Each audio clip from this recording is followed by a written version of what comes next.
All right, so I'm here with Professor Kush Jenkins. He is an accounting professor here at Nova, as well as he is in charge of the Bible Club, the Model UN, and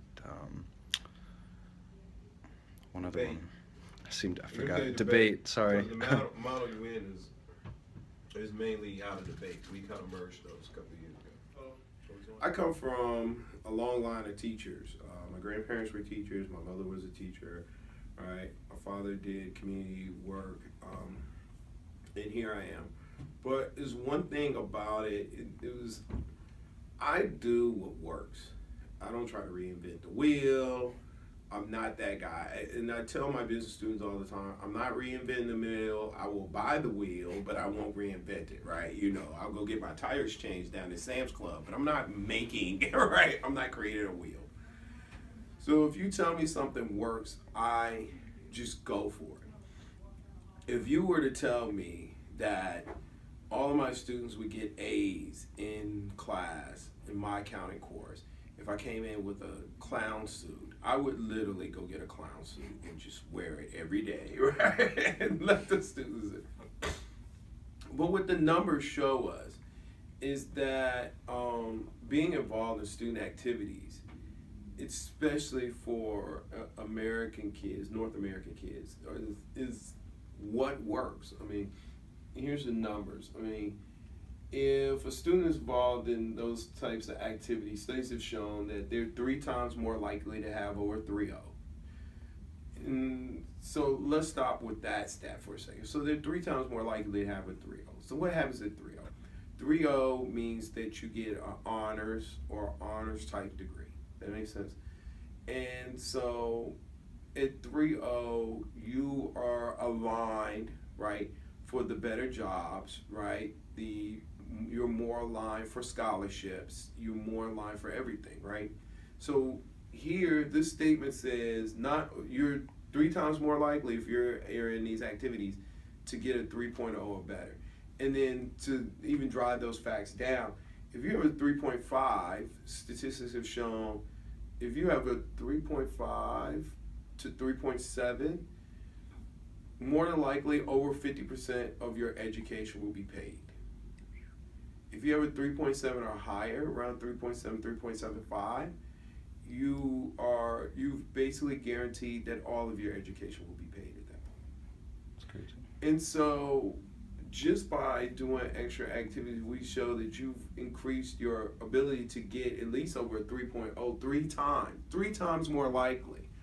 I mean, I don't know if there's something that I do in my classroom that causes success that exponentially more outside of making sure the student comes to class and has a book, right? Without the book in class, right? So that's a big driver of success. And then the next thing I'm just reading these numbers over here because I have them or higher. And then they're 41% more likely to graduate, right? 41% more likely to graduate. And, in this world that we live in, higher ed, where they're pushing graduation rates, I mean, to me, it seems like there's two great drivers of graduation rates, which, one would be student services, right, and being involved in student services. And two is making sure that you don't have, like, these credits that don't transfer or don't count towards your degree, right? Who wants to have have achieved 90 credit hours and only 30 of them count, right? Yeah, I'm going through something similar right now, actually. Yeah. So I mean, those are like the two defining drivers of graduation, right? How many of your credits count towards your degree?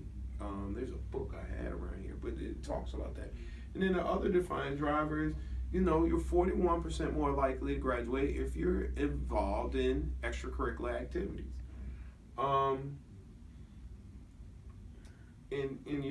So just that alone is a big driver for me to be involved and try to have students involved in extracurricular activities and push that thing. And then the last thing is this economic environment that we have today, right? You get a 4.0, so what? Really, so what? I mean, you get a 4.0, you leave. Okay, if you want to be manager down here at Walmart, which is nothing wrong with that, or Kohl's, or you want to work the night shift at Target or whatever. I mean, these are jobs that you didn't have to go to Nova to get, right? But you could go do that, and you could have a 4.0 and you could get that job. But I'm imagining that whoever's listening to this or whatever, they want to work for the Fortune 500. They want to work for Apple. They want to work for General Electric. They want to work for, Ford or Mitsubishi or Chevron or ExxonMobil, right? And everybody wants that. So remember, that puts you in a different pot, right? So this is bigger pot of talent and people who want that, right? And there's a larger pot, and there's not as many people. There's not as many internships for that group of people, right? And so you have a 4.0, so what? Everybody got 4.0.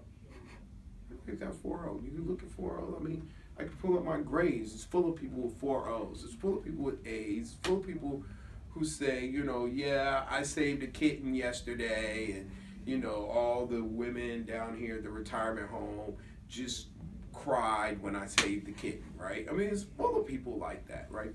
So what differentiates your 4.0 or your resume from the other student that has a 4.0 in the resume? What differentiates you is what have you done outside of that classroom?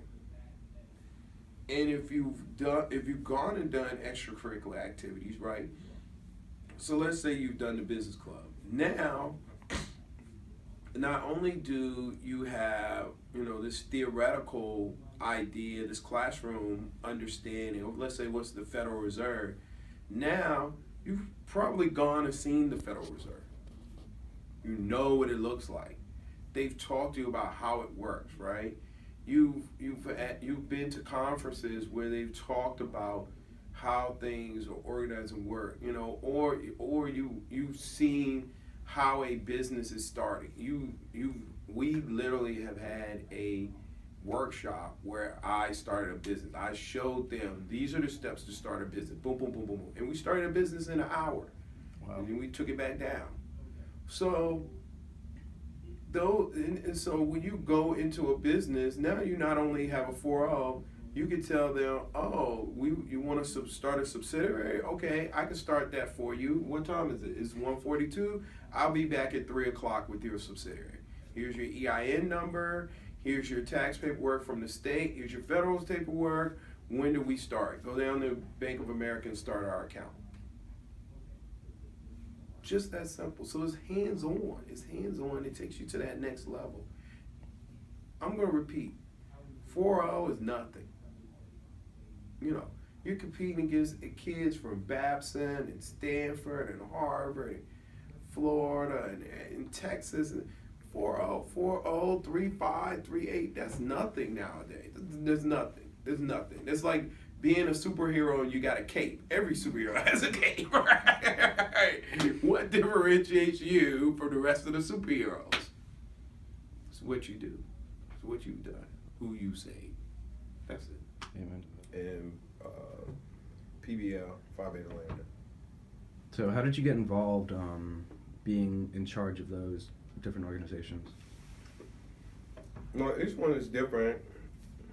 PBL is the only one that I brought to the school. When I was at J. Sargent Reynolds, I had created an investment club there. So when I came here to the Loudoun campus, we didn't have an investment club, so I was like, we need one. We need a business club for our business students. Over 20% of our students are in business. So I developed a business club, Phi Beta Lambda, which is the college part of Future Business Leaders of America. So that's basically how PBL happened. I was always involved with debate. Literally was about to go and help my high school debate team do debate, and then I saw a communication from a professor from communications. I can't remember her name. Teresa? Yeah, it's Professor Matlaga, and she contacted me about debate, and I actually she sent everybody an email, and I sent an email back and said I was interested, and so that's what got it started. But the school had already made some inroads with that, and they had hired Dr. Carter, and so then we were brought in with Dr. Carter, and the thing has been great ever since. Matter of fact, they're going to New York today, so that's fantastic. That is really cool. And then the Bible Club, I literally just wanted. So I have I guess one would say a strong Christian faith, and I had watched a movie. Some of you might have heard of it. Is Overcoming the Giants, or Defeating the Giants, and in that movie, there was a guy, and he prayed over the school. There was a chaplain that prayed over the school every week, I believe. And I thought that was just, I wanted that for our students. We had, at my kids' school, they have a chaplain. He prays for all of the students, basically almost on a daily. And just to, have somebody, praying, interceding for the students. I thought that was just valuable. So I went to at the time, the head of the Bible Club. And,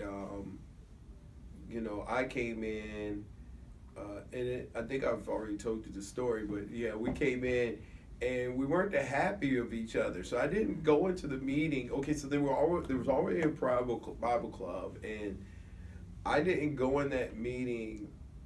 I went in that meeting, basically, the guy, I guess, I don't know what he thought. I think he thought that I was trying to, change his club or interfere with his leadership. So the student just, made this impromptu meeting and said, come on, let's talk. And I think he wanted to come and have this strong conversation with me about me trying to implement something on this group. I went into the meeting because I didn't like the tone of his email, so I was going in there as a professor to correct him. And we went out and we left the best of friends. Right? So that's really God interceding. So we left, and literally we left, and he was like, you know what, I want you to be one of our faculty advisors. And I was like, wow, okay, I came in here to ask you to pray for the students. I came out one of the leaders of the organization, right? So, so that was like the very, and I wish the person was here, because they tell all the students the same story. But yeah, we went in there. It just so happened to happen that way. So it's amazing, and it's a blessing, because this year, this semester, we had a prayer. We had like a prayer stand where we took the prayers of students. We handed out cookies, and anything that the students wanted to pray for, we took those. They wrote it on a piece of paper, and our leaders will be praying for those students. So it's amazing. That's really cool. What is your background in like teaching and in general? What'd you major in? Where'd you go to school? Oh, okay. So when I was an undergrad, I majored in political science. And I like teaching at community college, because I'm just like you guys. You might want to hear. I like teaching at community college because I feel like the students here are just like, my friends and everybody that I hung out with in high school. That didn't go on to be great or successful. When I was 17, me and my friends sat around a table, and we all talked about what we wanted to do. Like every team talks about what they want to do. And so everybody's story was we were going to go and do, our professional life. And then once we got about 50, we become professor. Now, I'm not 50 years old, but, so something happened earlier. But the surprising part of that conversation was, so I remember we went around the horn, we went around the table, and everybody said where they would go teach. And so, you know, I had friends that were going to teach at William and Mary, UVA, VCU, because I had a friend that was going to be a doctor. And then it got to me, I was actually the last choice. And I told my friends, I said, well, since all of you guys are going to teach at a university, I'll just teach at the community college at J. Sarge. At that time, I was in Richmond, so I was like, J. Sarge Reynolds was the only community college I knew about. And you know, my friends were shocked. They were like, J. Sarge Reynolds, why would you teach there? And I was like, hey guys, we've got friends that are going to J. Sarge Reynolds just like UVA. So should we have one of us go teach those guys too? And they were like, yeah, that's a great idea. So even then, I had an idea, oh, I want to teach at a community college. So, but I will say this, when I was 17, I actually thought I was going to be an obstetrician. So and I was in a program that was hosted by the Boy Scouts. And it's, you know, once you get in the older section, so I was in Explorers. And I was able to shadow a doctor down at VCU and see obstetrics. Well, I saw no obstetrics that day. I saw all gynecology because I guess no one was having a baby at that day. And it was horrific. It was horrible. And so I left. I went in wanting to be a doctor, and I left knowing that the law was where I wanted to be a lawyer, right? So, and so I did. So I got an undergrad in political science.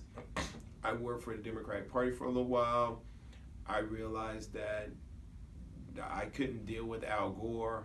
No offense to anybody, right? But I was young at that time. I was like, hey, Al Gore's not gonna win.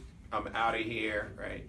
And so then I went on to graduate school, and I did my MBA in accounting, and so that's how I got here. Hold on, what was your question about the?